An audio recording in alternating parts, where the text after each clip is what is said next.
사실은 우리가 모두 좋아하는, 그래서 암송하고 있는 이 말씀 구절인데요, 이 귀한 구절 말씀 통해서 끝을 보았는가 라는 제목으로 하나님의 말씀을 증거하려고 합니다. 사실 오늘 설교를 준비하면서 우리 두 아이의 아버지로서 내 두 아들에게 꼭 전하고 싶은 메시지다 라는 생각으로 오늘의 설교를 준비했습니다. 그러나 다만 단순히 제 아이들에게만 주어지는 메시지가 아니라 무엇보다도 오늘 통합 예배이기에 우리 아이들이 함께 참여하고 있는데요, 또 다른 의미로 또 제 자녀들이고 동일한 내 자식들이기에 우리 아이들을 기억하며 오늘의 말씀을 아버지의 마음으로 전달하려고 합니다. 뿐만 아니라 아이들만이 그 대상이 아니라 우리 사랑하는 성도님들과 더불어 이 교회를 섬기는 사역자들에게 주시는 하나님의 메시지라 믿어 의심치 않습니다. 그러므로 세대를 초월하여 오늘 주시는 이 말씀을 통하여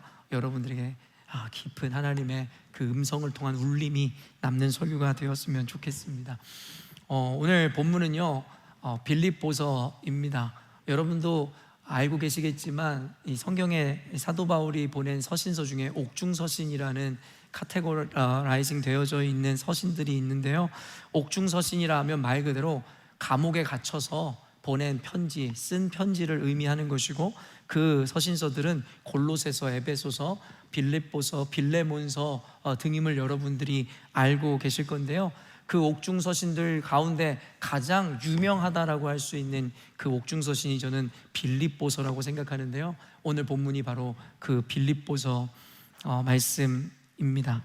우리가 머릿속으로 상상을 해보면 지금 이 빌립보서, 이 서신을 작성하고 있는 사도 바울의 처지가 어떨 것 같아요? 말 그대로 지금 감옥에 갇혀서 서신을 쓰고 있단 말이에요. 그러니까 우리가 생각하는 현대식의 그렇게 잘 차려진, 세워진 감옥도 아니고, 그때 당시엔 여러분이 너무 싫어하는 쥐들도 드글드글 했을 거고, 바퀴벌레는 물론이고 또 차갑고 습하고, 이런 머릿속으로 한번 생각해 보라는 거예요. 그리고 지금 그의 몸은 단순히 감옥에 갇혀 있을 뿐만 아니라 손발에 착고가 채워짐으로 말미암아 굉장히 부자연스러운 상태였을 거란 말이죠.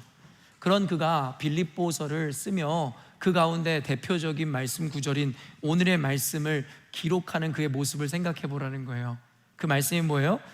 내게 능력 주시는 자 안에서 내가 모든 것을 할 수 있느니라. 여러분, 근데 생각을 해보란 말이에요. 우리가 잘 알고 있는 워렌 버핏이라든가 아니면 테슬라의 그 누구예요? 또 맨날 테슬라만 얘기하고 맨날 그 이름이 자꾸 생각이 안 나는데, 일론 머스크 같은 사람이 여러분들에게 조언하는 거예요. 너희들 이렇게 하면 잘 될 거야. 이렇게 하면 돈 많이 벌 수 있어. 이렇게 이야기한다면 여러분, 우리는 그들의 강연을 듣기 위해서 귀를 쫑긋 세울 거예요. 여러분도 알겠지만 워렌 버핏과 식사 한 끼를 하기 위해서 10억이 넘는 돈을, 여러분 이 투자하는 자의 이야기 여러분 들어보셨죠? 식사 한 끼 하려고 말입니다. 그 이유가 뭐예요? 가치가 있기 때문인 것이죠. 어쩌면 우리가 솔로몬의 이야기를 들으면서도 그런 생각을 하는 거죠. 솔로몬은 전도서를 통해 모든 것이 헛되다라고 이야기하는 거죠. 제가 여러분들에게 만약에 모든 것 여러분 헛되니까 여러분 그런 거 목표하거나 목적하지 마세요라고 얘기한다고 해서 여러분 공감이 되시겠어요? 자기가 뭘 안다고 라는 생각이 드시겠죠. 그러나 솔로몬은 모든 것을 소유했고 모든 것을 이미 이룬 자였기에 모든 것을 이뤄보니 모든 것이 헛되더라 라고 이야기하는 그의 말에 우리는 극히 공감을 할 수밖에 없는 것이겠죠. 그런데요, 오늘 말씀은 조금 이해하기가 어렵죠. 왜냐하면 말 그대로 감옥 안에 손발에 착고가 채워진 상태에서 몸에는 얻어맞은 것으로 인해서 상처가 나고 굉장히 힘든 순간에 있을 사도 바울이 내게 능력 주시는 자 안에서 내가 모든 것을 할 수 있느니라 라고 이야기하는 그 말을 들으며 공감할 수 있는 사람이 얼마나 있겠냐는 거예요. 듣기에는 좋은 말인데 당신이 그런 말을 할 수 있는 자격이라든가 지금 위치인가라는 생각이 자연스럽게 우리 가운데 들어볼 수밖에 없는 것이죠. 사실 이와 같은 선언을 한다는 것이 모순적이고 더 나아가 굉장히 우습게 여겨질 모양새일지도 모르겠다라는 거죠. 예전에 여러분 세계적으로 큰 대형교회에 꼽히는 온누리교회의 개척자이며 그와 같은 큰 교회를 이루셨던 하용조 목사님은 여러분 이런 별명이 있었어요. 움직이는 종합병원. 움직이는 종합병원이라는 별명이 있었는데 그 별명의 이유가 뭐냐면 온갖 질병을 다 갖고 계셨거든요. 결국엔 그의 마지막도 결국엔 이 질병으로 인해서 하늘로, 이 하나님 나라로 가시게 되었는데요, 말 그대로 종합병원이라는 별명이 우리들에게 의미하듯이 그는 온갖 질병을 다 갖고 그것에 시달렸던 분이었죠. 그런데요, 그가 만든 것 중에 하나가 바로 치유집회였어요. 그래서 치유집회에서 그가 기도하면 이런 많은 사람들이 기적을 경험해서 병이 치유된다든가 많은 놀라운 사역들이 계속 일어나기 시작하는 거예요. 그런데요, 어떤 이들은 그와 같은 그의 사역 가운데 여러분 조롱하며 비난하는 자들이 나타나기 시작하더라는 거죠. 그리고 그들이 조롱하고 비난하는 그 근거가 뭐냐면, 당신이 그와 같은 사역을 하려거든, 그리고 당신이 그런 능력이 있다면 먼저 당신 병이나 치료할 것이지 지금 누구를 위해서 기도하고 누구의 병을 위해서 사역한단 말이냐라고 그를 조롱했더라는 것이죠. 저는 그 이야기를 들으면서 참 마음이 아팠습니다. 그러면서 머릿속에 오버랩 되는 장면이 하나 있었어요. 여러분 뭐였을까요? 어떤 장면일까요? 바로 십자가에 달리신 예수님을 조롱했던 이들의 모습이 떠올랐다라는 것이죠. 마태복음 27장 42절 말씀입니다. 그가 남은 구원하였을 때 자기는 구원할 수 없도다. 그가 이스라엘의 왕이로다. 지금 십자가에서 내려올지어다. 그리하면 우리가 믿겠노라. 여러분, 그들의 조롱하는 이유가 뭡니까? 유대의 왕이고 하나님의 아들이라는 자가 가장 끔찍한 사형틀에 매달려서 조롱당하며 비참한 죽음과 마지막을 맞이하는 그의 모습을 보며 사람들은 너무나 상식적으로 그를 조롱할 수밖에 없었던 거죠. 네가 하나님의 아들이라 그러지 않았냐? 너는 유다를 통치할 유대의 왕이라고 이야기하지 않았냐? 그러면서 내가 얼마나 많은 시간과 노력을 들여 너를 따랐는데 너의 마지막이 이게 뭐냐? 너를 따랐던 자들에게 훈장을 주고 상금을 줘도 모자를 파네. 너가 이렇게 가장 비참한 모양으로 십자가에 달려 죽으니 너는 조롱받기에, 비난받기에 마땅한 자다라고 이야기하면 그들이 이렇게 손가락질했을 거라는 것이죠. 하나님의 아들인 예수님이 왜 그 십자가에서조차 내려오지 못한 채로 그와 같이 그들이 말하는 모욕과 비참한 가운데 죽음을 맞이할 수밖에 없었을까요? 우리가 오해하는 많은 성경적 개념 중에 한 가지가 바로 이와 같은 것이다 라고 저는 생각합니다. 하나님의 능력을 가진 이가, 혹은 그런 하나님을 믿는 이가 왜 자신이 처한 어려움과 그와 같은 고난의 상황을 모면하지 못하냐라는 것이죠. 너가 하나님의 아들이라고 이야기했고 네가 주인공이라고 이야기했고 너는 모든 것을 소유한 자라고 이야기하지 않았나?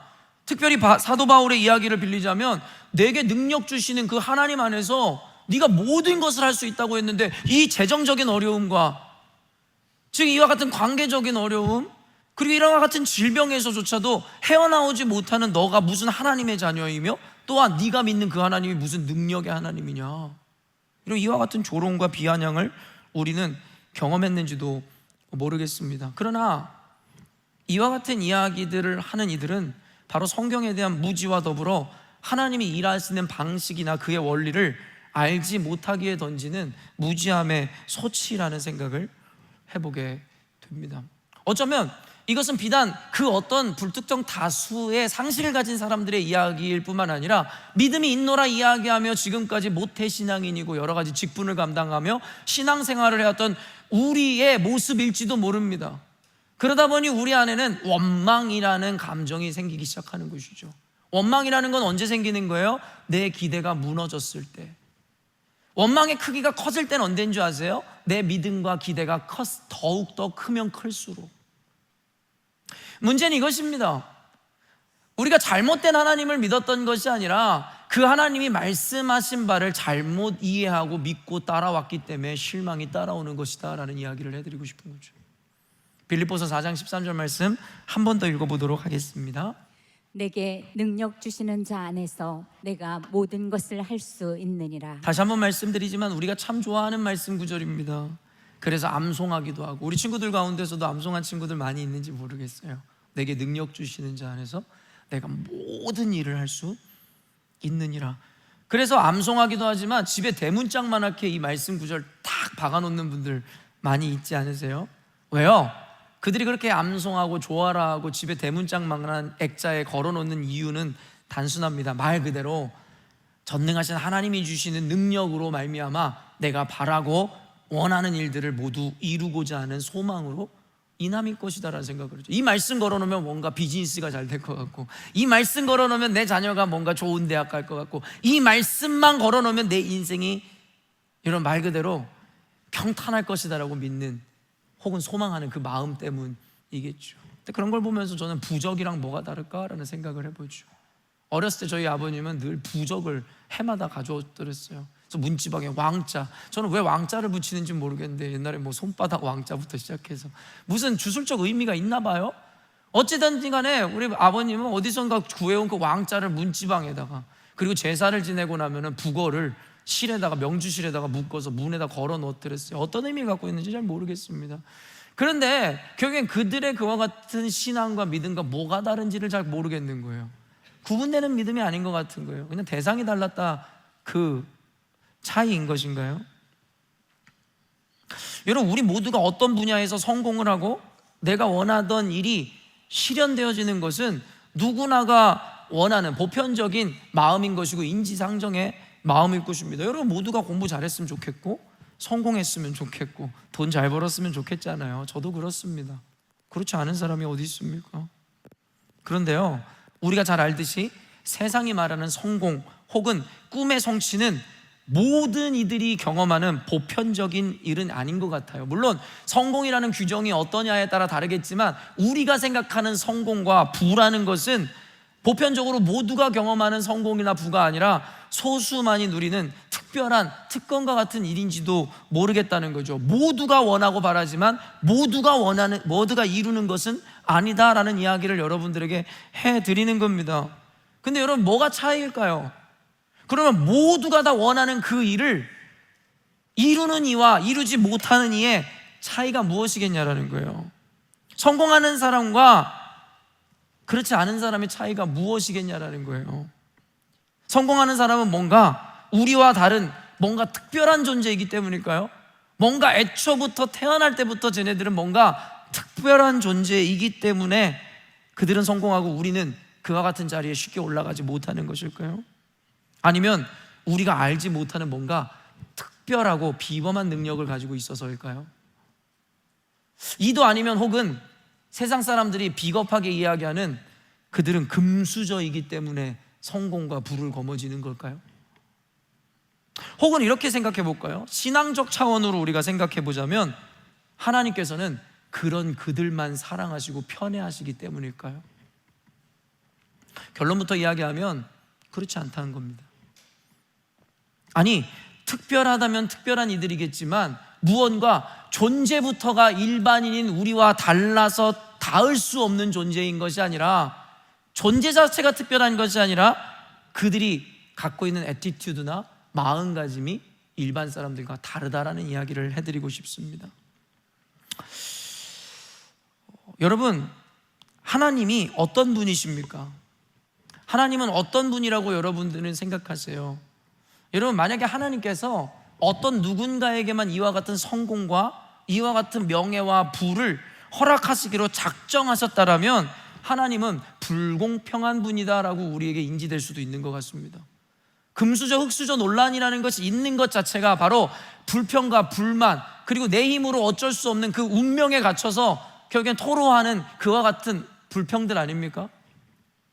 그럼 우리가 잘 알고 있듯이 하나님은 공평한 분이십니다. 여러분 믿으세요? 여러분 믿으세요? 하나님은 공평한 분이에요. 근데 우린 이런 이야기를 할 수 있어요. 하나님이 공평한데 왜 제 만수르는 돈이 이렇게 많고 나는 돈이 없는 거예요? 왜 베컴 아들은 태어나 보니 아빠가 베컴이고 왜 우리 아빠는 김두영인 거예요? 이런 그런 생각을 할 수도 있는 거죠. 근데 하나님이 공평하시다고요? 그럼 하나님 공평한 분 아니시잖아요. 너무나 상식적인 질문이고 의문일 겁니다. 여러분도 그런 생각 해본 적 있어요? 쟤는 공부 잘하는데 왜 나는 공부를 못하지?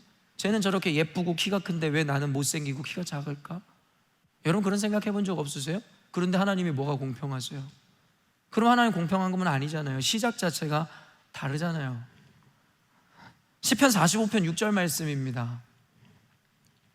하나님이여, 주의 보좌는 영원하며 주의 나라의 규는 공평한 규이니이다. 어렵긴 어려운데 일단 이게 팩트입니다. 하나님이 공평한 분이라고 우리가 인식해야 되는 이유는 무엇이냐면 하나님이 그렇게 말씀하셨으니까.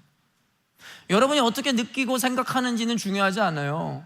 하나님이 그렇게 말씀하셨으니까 그게 맞는 겁니다. 이 시대적인 개념과 관념으로는 다소 불합리하고 무식해 보이는 선언인지는 모르겠으나 이게 맞는 겁니다. 바로 이게 신앙인이 갖춰야 되는 절대적 기준입니다. 내가 이해돼서가 아니라 하나님 말씀하셨으니까 옳은 거다.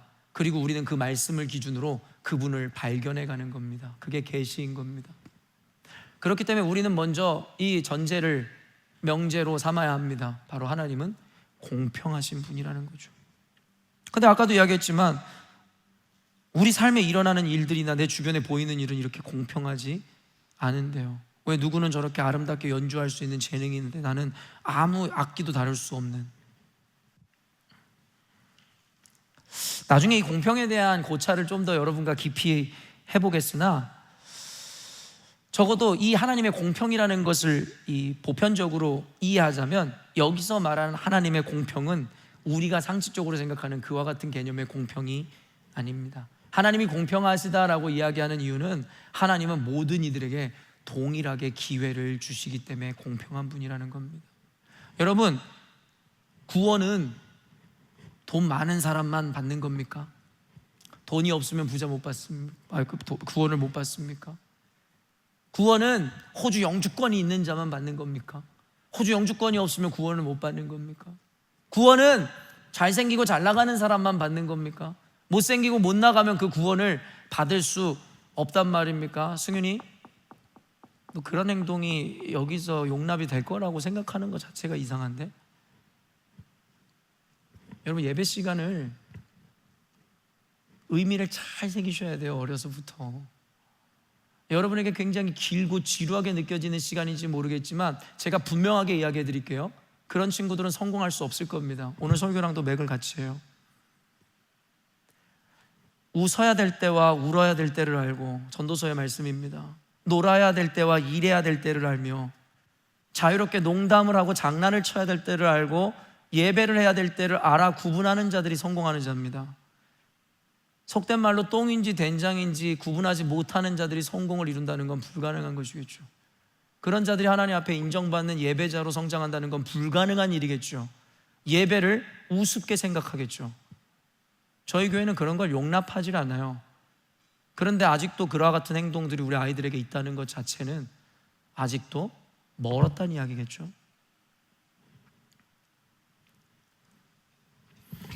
여러분, 하나님이 공평하다는 것은요, 세상이 이야기하는 것처럼, 우리가 불평하는 것처럼 어떤 이들은 되고 어떤 이들은 안 되고 애초부터 정해놓아서 그와 같은 제한을 우리들에게 주신 게 아니라는 거예요. 그럼 하나님이 공평하신 이유는 뭔지 아세요?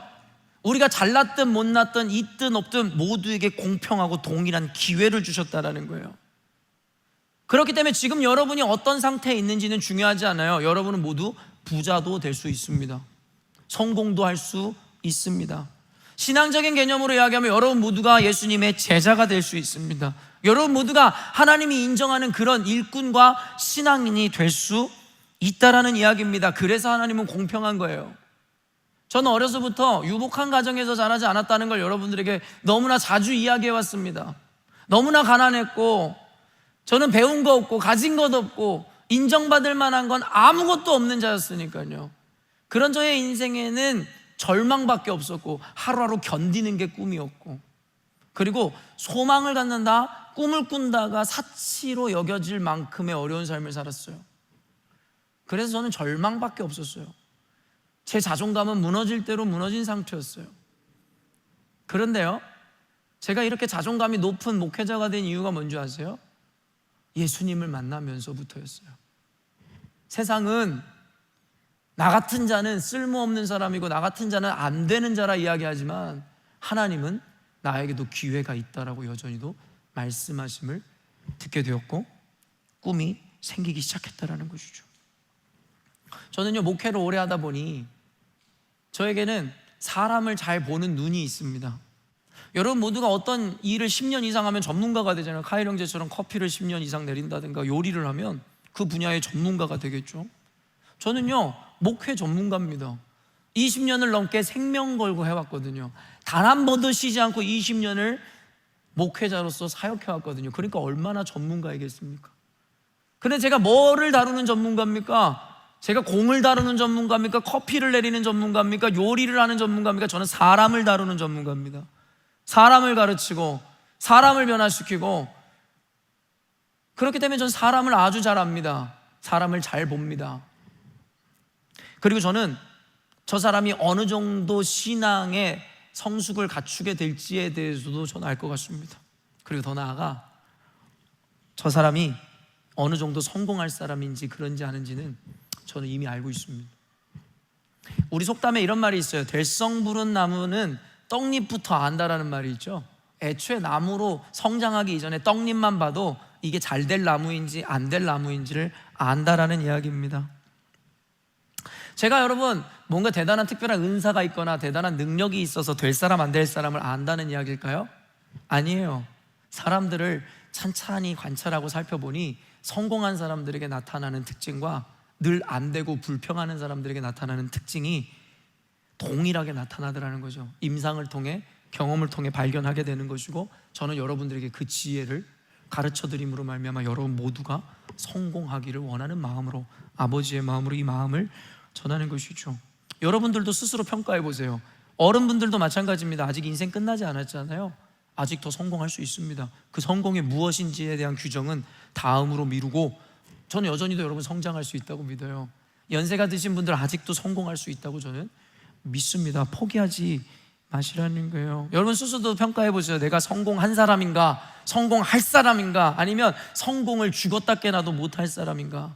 쉽게 말하면 될 사람인지 안 될 사람인지 말입니다. 여러분 스스로가 평가할 수 있습니다.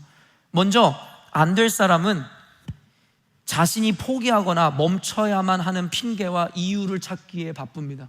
인간관계를 할 때나 공부를 할 때나 일을 할 때나 교회에서 헌신을 할 때나 이와 같은 자들에게 동일하게 나타나는 현상은 무엇이냐면, 잠깐 반짝 무슨 일을 하지만 아르바이트를 하든 교회 헌신을 하든 공부를 하든 이내 자신이 곧 포기하고 멈춰야 하는 이유와 핑계를 찾기에 바쁘더라는 것이죠.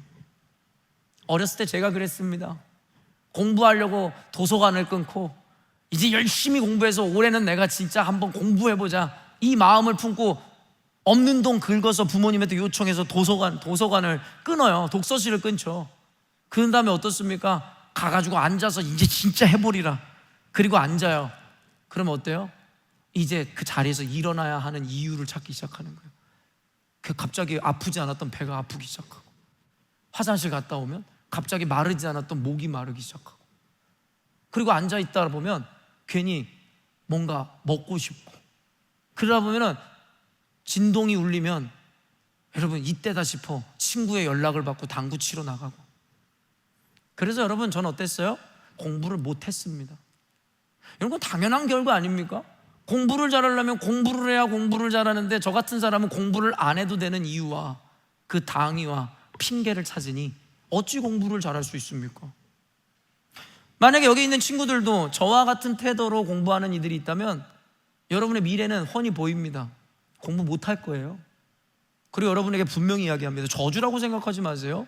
이게 축복이라는 것을 다른 의미로 가르쳐 드리겠습니다. 그리고 그런 이들은 좋은 대학 절대 못 갈 겁니다. 그리고 가서도 안 됩니다. 그리고 가게 되면 그건 축복이 아니라 저주일 겁니다.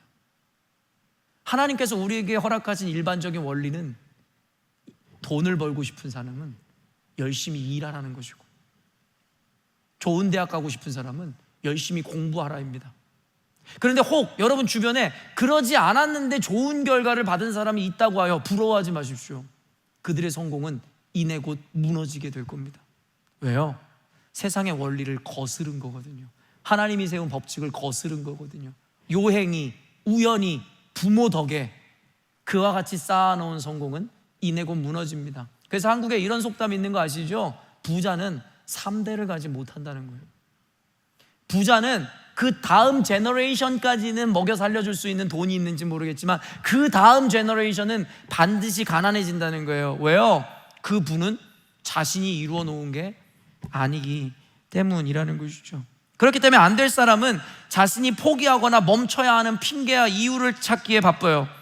그래서 끊임없이 불평하고, 그리고 내 책임을 남에게 전가하죠. 내 부모 때문에, 환경 때문에, 시끄러운 소음 때문에 나는 공부할 수 없어요. 우리는 돈이 없어서 나는 학원에 못 가니까. 그러니까 그런 이들의 인생이 왜 불행할 수밖에 없고 왜 망할 수밖에 없는지 아시겠죠? 불평과 불만과 책임 전가가 가득하고, 뭔만 하려 그러면 하지 않아도 되는 이유와 핑계와 게으름의 이유를 찾아대니까요. 그러나 여러분, 될 사람들은 어떤 줄 아십니까? 될 사람들은 어려움과 고난과 역경과 힘든 순간이 있어도 계속 전진해야만 하는 동기와 목적을 찾기에 바쁩니다. 포기하지 않아야 되는 이유와 명분과 목적을 찾아 그곳을 향해 끊임없이 정진하고 매진하고 달려갑니다. 그러다 보니까 어떤 줄 아세요? 이런 삶의 습관을 가지고 있는 사람들은 모든 상황 가운데서도 감사의 이유를 발견합니다. 돈이 없는 가운데서도, 작은 집에 사는 그 순간에도, 당장 내일 내야 하는 렌트비가 없는 그 상황 가운데서도 이와 같은 자들은 계속 전진해야 되는 이유를 없어도 발견하는 자들이기 때문에 그들은 숨겨놓은 감사와 보화를 발견하는 자들입니다. 이런 이들이 안 될 것 같습니까? 반드시 됩니다. 그런 이들은 안 되는 것이 더 어려운 자들입니다. 잘 되는 자와 안 되는 자의 차이는 지금 이 순간과 내 상황이 아닙니다. 사도 바울이 감옥에 갇혀 있는 그 순간으로 인해서 그는 절망하거나 낙심하지 않는다라는 것이죠. 오늘날의 많은 사람들, 저는 젊은이라고 이야기하고 싶지 않아요. 왜냐하면 이제는 이건 젊은이들에 대한 이야기가 아니라 오늘날의 남녀노소 할 것 없이 많은 사람들의 군상들을 제가 살펴보면 참 안타까운 것이 있어요. 뭐냐면 그들은 도전을 말로만 하더라는 것이죠. 말로만 도전하는 거예요. 제가 아까 얘기했듯이 올해는 내가 꼭 공부 잘해서 좋은 성적을 내겠다, 말로만 하는 거예요. 꿈은 누가 못 꿉니까? 나도 부자가 돼서 좋은 집, 2층 집, 테니스 코트 있는 집에서 살겠다, 말은 누가 못합니까? 그래서 여러분, 새해만 되면 다 도전하는 거예요. 내가 이번에는 살을 15kg 빼겠다, 내가 이번에는 뭐 어떻게 하겠다. 근데 이루어내는 분 얼마나 계십니까? 말로만 도전을 하는 거예요. 혹은 무언가를 위해 내던졌지만, 이게 중요하거든요. 무언가를 위해 내던졌어요. 공부하겠다, 다이어트 하겠다, 성공하겠다, 좋은 관계 맺겠다, 부모한테 효도하겠다, 이번에 캠프 끝내고서는 내 믿음을 내 삶으로 보여주겠다. 다 믿음으로 도전하죠. 그런데 어떤 줄 아세요? 끝을 보지 않는다는 거죠. 그게 문제라는 겁니다. 끝도 보기 전에, 아니 시작도 하기 전에 멈춰버리더라는 것이죠. 개인적으로 목사님이 제일 좋아하는 사자성어가 있어요. 뭔 것 같아요? 이거 맞추는 분에게 제가 오늘 자판기 2개 쿠폰.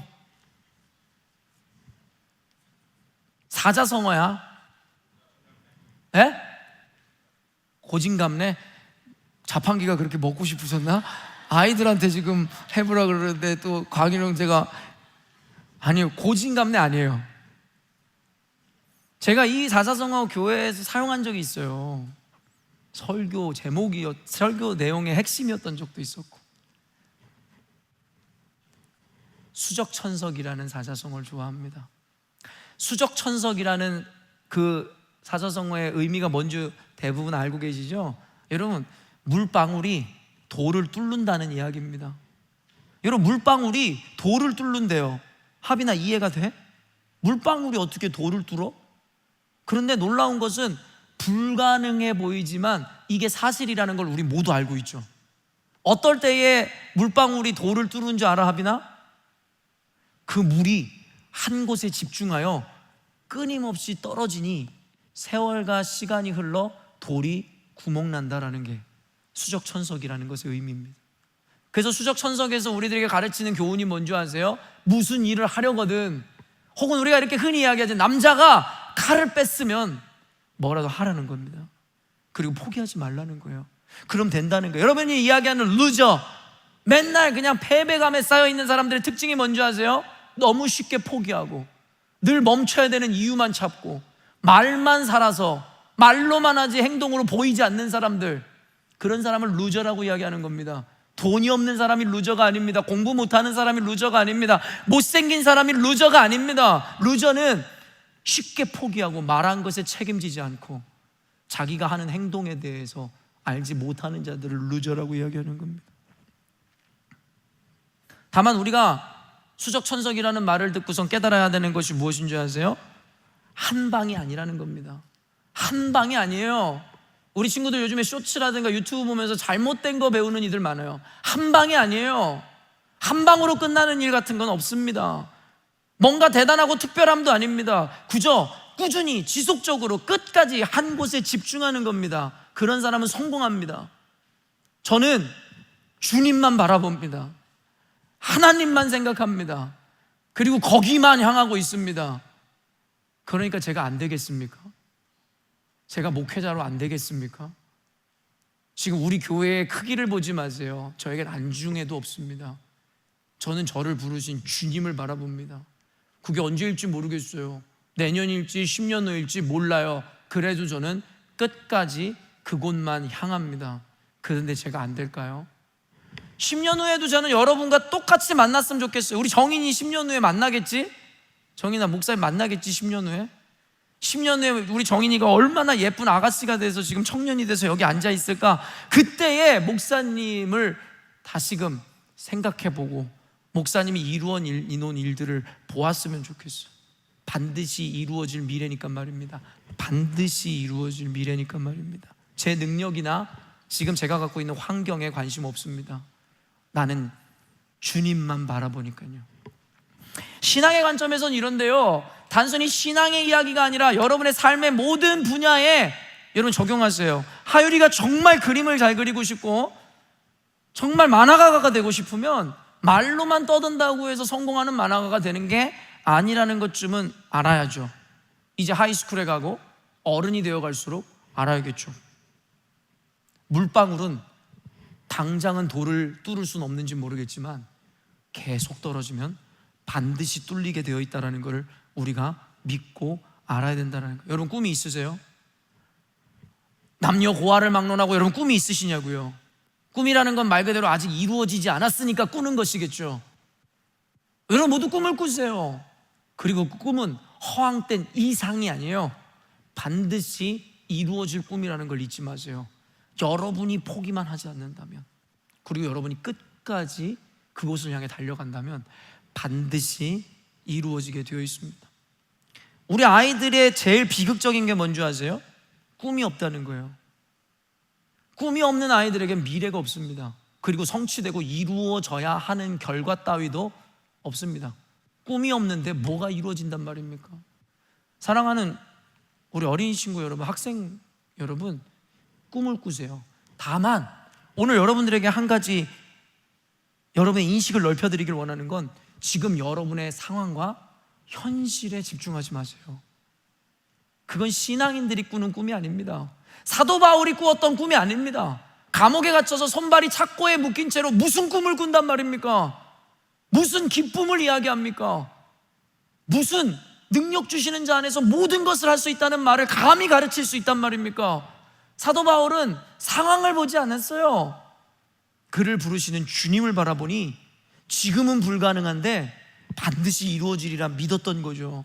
그래서 이와 같은 확신의 메시지를 던지게 되었던 것입니다. 개인적으로 너무 감사한 게 뭔지 아세요? 신앙인이 돼서 너무 좋은 건 우리는 열린 결말을 향해 살아가는 자들이 아니라 닫힌 결말을 향해 살아간다는 거예요. 좀 어려운 말 같죠? 여러분의 결과는요, 여러분 열려 있지 않아요. 이미 결정되어 있다고요. 다만 우리가 모를 뿐 하나님은 아신다는 거예요. 그렇기 때문에 어떤 이들은 이와 같은 개념을 설명하면 허무와 게으름으로 나아갈지 모르겠어요. 어차피 내가 뭐 해서 뭐해, 어차피 정해져 있는 걸 운명론처럼 내 운명은 어차피 정해져 있는데 내가 발버둥 친다고 이 운명에서 벗어날 수 있어. 하나님이 이야기하는 그 운명이라는 것은, 하나님의 주권과 섭리라는 것은 그들이 얘기했던 운명론과는 다른 겁니다. 하나님은 알고 계시지만 우리는 알지 못하기에 우리에겐 무한한 가능성이 있다는 이야기예요. 하나님이 우리의 뒤를 봐주고 계시거든요. 너희들이 무엇을 적으면 그것을 이루어 주시겠다는 거예요. 하나님이 우리에게 백지수표를 주었다는 거예요. 너는 얼마짜리라고 이야기한 게 아니에요. 시온이는 1,000원짜리고 규린이는 10,000원짜리고 너는 10원짜리고 너는 50,000원짜리고 하나님이 이렇게 정해 주었다는 얘기가 아니에요. 우리 시온이가 깜짝 놀라는 거야. 목사님이 나를 1,000원짜리라고? 그런 이야기가 아니라, 그게 아니라 하나님은 여러분을 백지수표로 부르셨다라는 거예요. 뭐를 쓰는지가 여러분의 미래라는 거예요. 그런데 벌써부터 여러분의 인생을 단정짓고 안 된다라고 생각하는 그와 같은 사고에 갇혀 있다면 여러분이 뭐가 되겠습니까? 아무것도 될 수 없고 여러분의 미래는 여러분이 이미 결정해버린 거죠. 뭘로요? 10원짜리로, 100원짜리로, 1000원짜리로. 하나님은 우리들에게 백지수표를 줬는데 자기가 자신이 없어서 쓰지를 못하는 거. 이것처럼 한심한 인생이 어디 있습니까? 프로축구 여러분 선수가 구단과 계약을 체결하는데 너무 메시같이 좋은 선수여가지고 백지수표를 준 거예요. 써라! 내가 너한테 모든 연봉을 줄 테니까. 그런데요, 자기가 자신이 없는 거야. 자기 존재가 어떤 존재인지를 모르는 거야. 그러니까 거기다가 구작 썼다는 게 1억. 1억이면 그래도 많지 않나? 여러분, 지혜로워요, 한심해요? 한서야, 이런 메시 지혜로워, 한심해. 우리 한서는 지금 설교의 맥락을 잘 이해 못한 걸까? 한서야, 한심해, 지혜로워. 한심한 거지, 그렇지? 백지수표를 줬는데 1억을 써? 한서야, 너한테 백지수표를 하나님이 주셨어. 얼마 쓸래?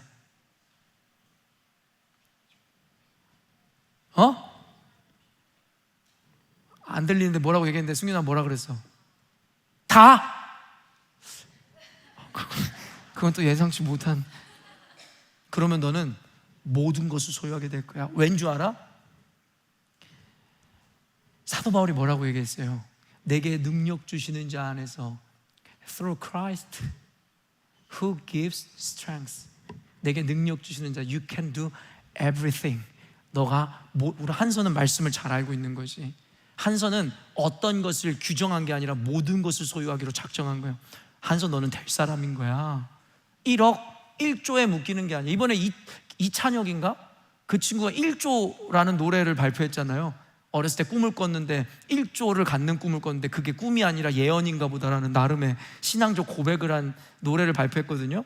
그 이찬혁마저도 1조 정도밖에 꿈꾸지 않았는데 우리 한서는 everything including 원조잖아. 조가 영어로 뭐야? 트릴리온 뭐 이런 건가요? 여러분, 제가 이야기하는 건 단순히 돈으로 국한시키지 말고 여러분이 다 돈 많은 부자가 되라는 그런 세속적인 가르침이라고 생각하지 마세요.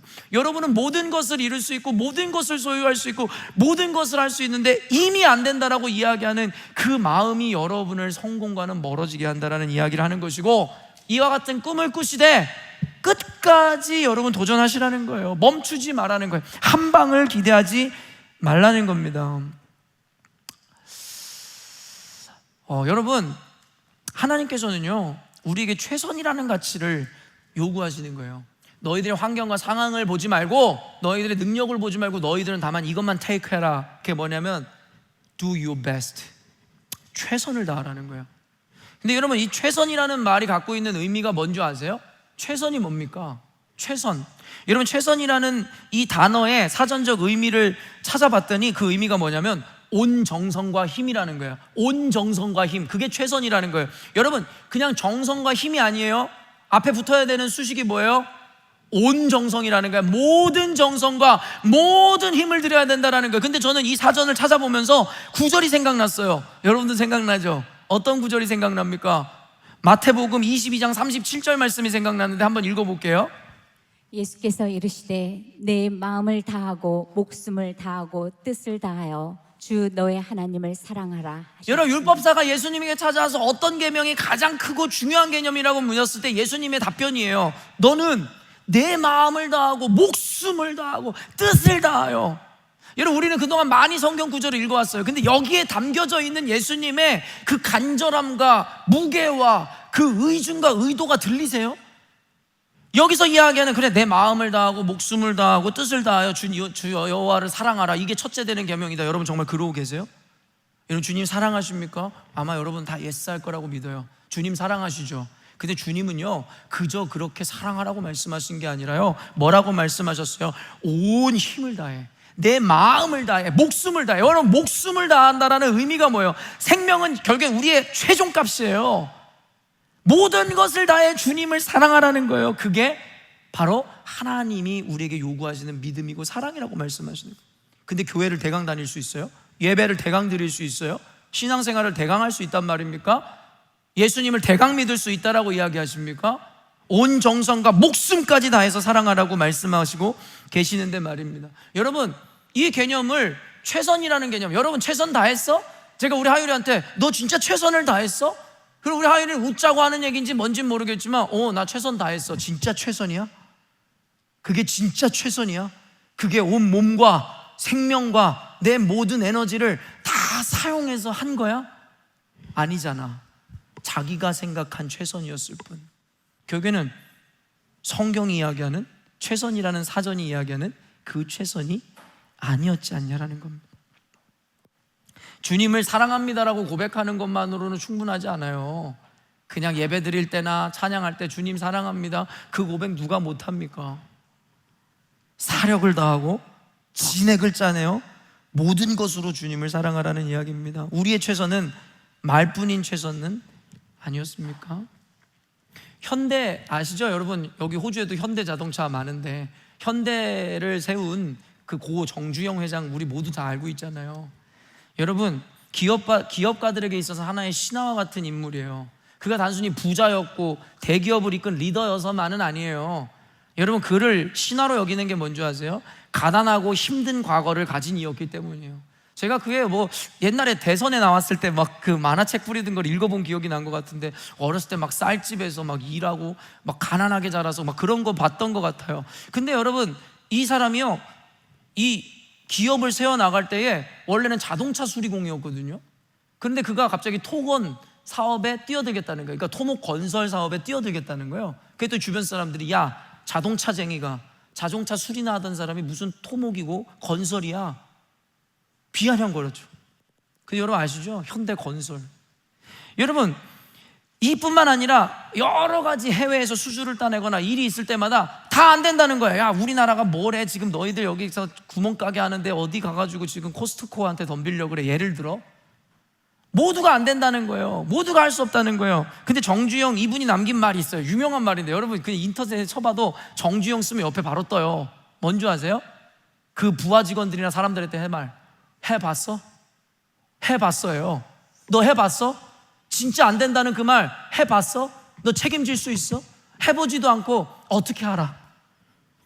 여러분, 그래서 그는 이 이야기를 통해 다 도전했고 모든 것이라고 이야기할 수는 없겠지만 그와 같은 성공을 이루어내더라는 거죠. 근데 저는 여기다가 덧붙여서 한 가지만 더 얘기하고 싶어요. 해봤어라고 이야기했던 정주영 회장의 그 유명한 어록에다가 덧붙이고 싶어요. 끝까지 해봤어? 진짜 끝을 봤어? 끝까지 해보고 하는 이야기야?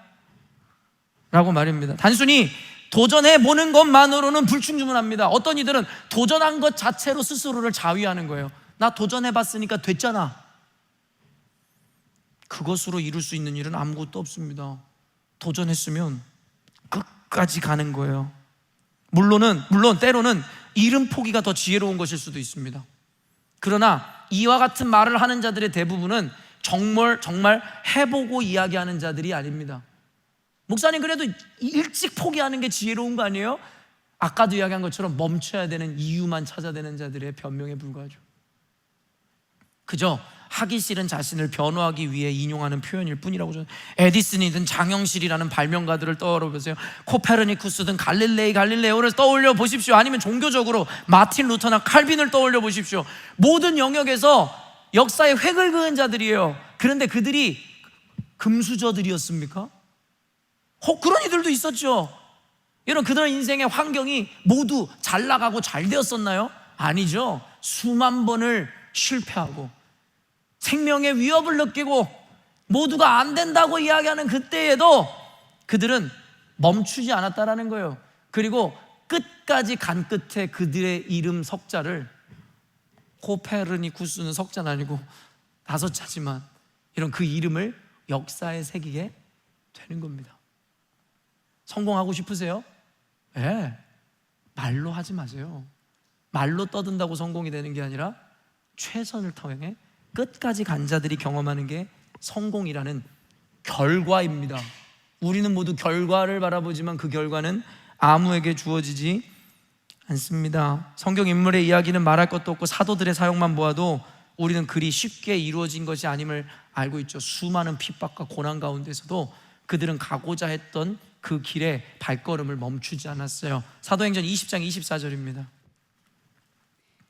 내가 달려갈 길과 주 예수께 받은 사명 곧 하나님의 은혜의 복음을 증언하는 일을 마치려 하면은 나의 생명조차 조금도 귀한 것으로 여기지 아니하노라. 이제 설교 마지막을 향해 가고 있습니다. 여기서 중요한 게 뭔지 아세요? I can do everything이 아닙니다. I can do everything은 21세기 포스트 모더니즘 시대에 이미 우리에게 주입될 대로 주입된 사상입니다. I can do everything. 여기서 중요한 건 뭔지 아세요? 주인공이 누군지 아세요? I입니다. I. 나는 모든 것을 할 수 있고 내가 주인공이고 나는 능치 못함이 없다. 이게 바로 월트 디즈니나 애니메이션, 영화, 이 세상의 세계관들이 우리들에게 조장하는 개념입니다. 거기서 주인공은 납니다. 그런데요, 이 말씀의 중심은 내가 I can do everything이 아닙니다. 아까도 말했지만 뭐라고요? Through him who gives me strength. 내게 능력 주시는 그 주님 안에서, 그 주님을 통해서. 그래서 여기서 주인공은 누군지 아십니까? 바로 내게 능력 주시는 그분, 바로 주님이 되는 겁니다. 우리는 모든 걸 할 수 있습니다. 그러나 거기에 주인공은 내가 아닙니다. 거기에 주어는 내가 아닙니다. 바로 내게 능력 주시는 그 하나님이십니다. 여러분, 이것만 믿으신다면 여러분의 인생은 반드시 성공하게 되어 있습니다. 하나님은 자기의 이름을 위해서 자기를 의지하여 목숨을 건 자들의 삶을 책임지실 수밖에 없거든요. 이게 원리인 겁니다. 결론을 맺겠습니다. 그런데 어떤 사람들은 이런 이야기를 해요. 목사님, 꿈을 꾸고 싶고 나도 비전을 갖고 싶은데 내가 은사가 없어요.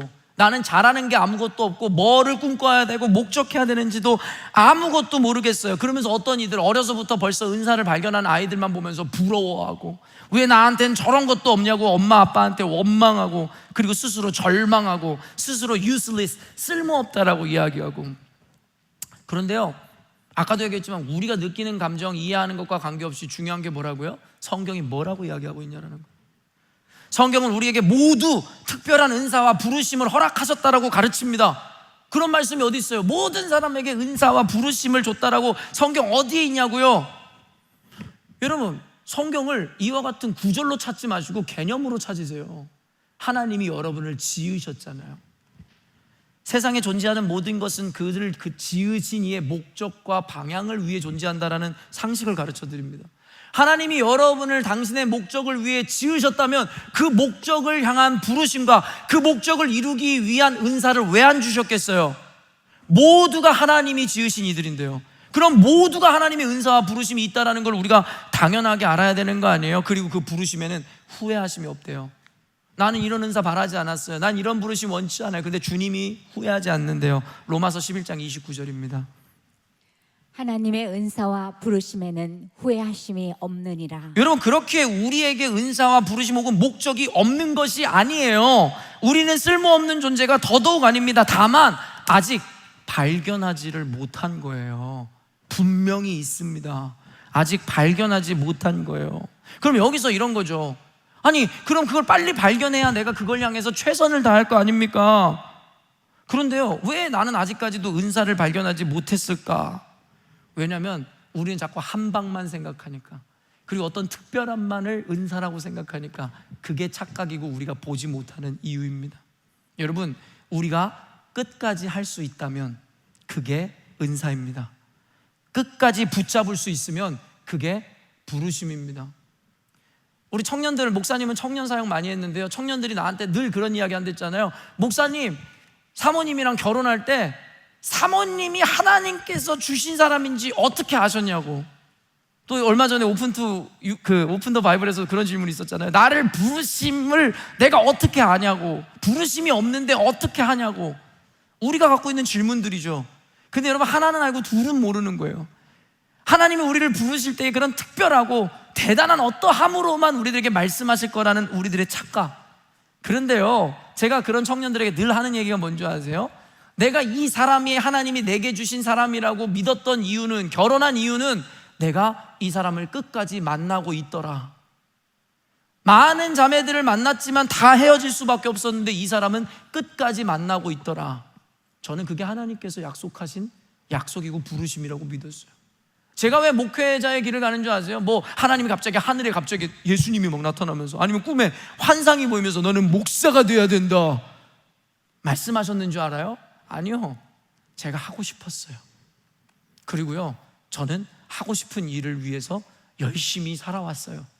왜 과정 중에 어려움이 없었을까요? 억울하기도 하고 힘들기도 하고 여러 가지 위해를 당할 수 있는 상황들이 너무나 많았죠. 돈도 없어서 당장 내일 먹고 살 것도 없었던 순간도 너무 많았죠. 그런데요, 왜 이게 제 부르심이라고 아직까지도 믿고 있는 줄 아세요? 그런데도 포기가 안 되더라고요. 그리고 결국에 포기하지 않았거든요. 그게 제 부르심입니다. 그래서 그것이 나를 목회자로 부르신, 이 길을 걸어가게 하신 가장 강력한 하나님의 부르심이며 은사라고 저는 믿는다는 겁니다. 내게 능력 주시는 하나님은 적어도 요행이나 바라고 게으른 자들에게 능력을 주시는 분이 아닙니다. 최선을 다하고 이겨내고 입에 단내 나게 살아가고 열심히 공부하고 열심히 살아가고 열심히 희생하고 열심히 노력했는데도 안 될 때 비로소 역사하는 게 하나님의 기적인 겁니다. 믿음이 있노라 이야기하면서 일도 안 하고 공부도 안 하고 놀고 앉아 있으면서 난 하나님 믿으니까 내 인생 잘 될 거야, 웃기지 마십시오. 절대 잘 되지 않을 겁니다. 그리고 그런 자들은 잘 돼도 문제입니다. 하나님을 떠날 자들입니다. 하나님의 원리를 잘 보셔야 된다는 것이죠. 감옥에 갇혀 서신의 마지막에 이와 같은 말씀을 남기는 사도 바울의 의도가 무엇일까요? 암울한 현실 가운데서도 나는 포기하지 않을 것이니 뭐라고 이야기하는 줄 아세요? 당신들 교회 포기하지 마십시오. 사도 바울은 지금 이 메시지를 남기고 있는 거예요. 여러분, 빌립보서 4장까지 있는 짧은 책이에요. 그 4장의 말미에 내게 능력 주시는 자 안에서 내가 모든 것을 할 수 있느니라, 이 말씀을 남기고 있는 사도 바울의 의도는 뭐냐면, 여러분, 감옥에 갇혀 있는 나도 포기하지 않고 있으니 당신들도 포기하지 마십시오. 반드시 그때에 하나님께서 이루실 겁니다. 그리고 사도 바울은 이루어냈습니다. 그리고 사도 바울이 꿈꿨던 주의 영광을 위해 생명을 던지는 그 일을 이루어냈고, 사도 바울은 누구보다 성공했고 누구보다 그 이름을 남기는 위대한 인물이 되었습니다. 왜요? 포기하지 않았으니까요. 사랑하는 열린문교회 성도 여러분, 이미 능력을 그리고 기적을 가져오는 삶의 습관을 그는 가지고 있었다라는 겁니다. 그리고 여러분을 평가하세요. 그런 믿음과 그런 태도가 없었다면 지금 바꾸시면 됩니다. 늦었다고 생각할 때가 빠른 때입니다. 지금 바꾸면 됩니다. 여러분은 그래서 되는 사람이 되는 겁니다. 어떤 만화의 주인공이 했었던 대사 한 절 여러분들에게 읽어드리며 설교를 마치도록 하겠습니다. 끝날 때까지 끝난 것이 아니다. 끝까지 가봐야 압니다. 사랑하는 성도 여러분, 끝까지 가보시고 끝을 보는 여러분 되시기를 주님의 이름으로 축원합니다. 기도하겠습니다.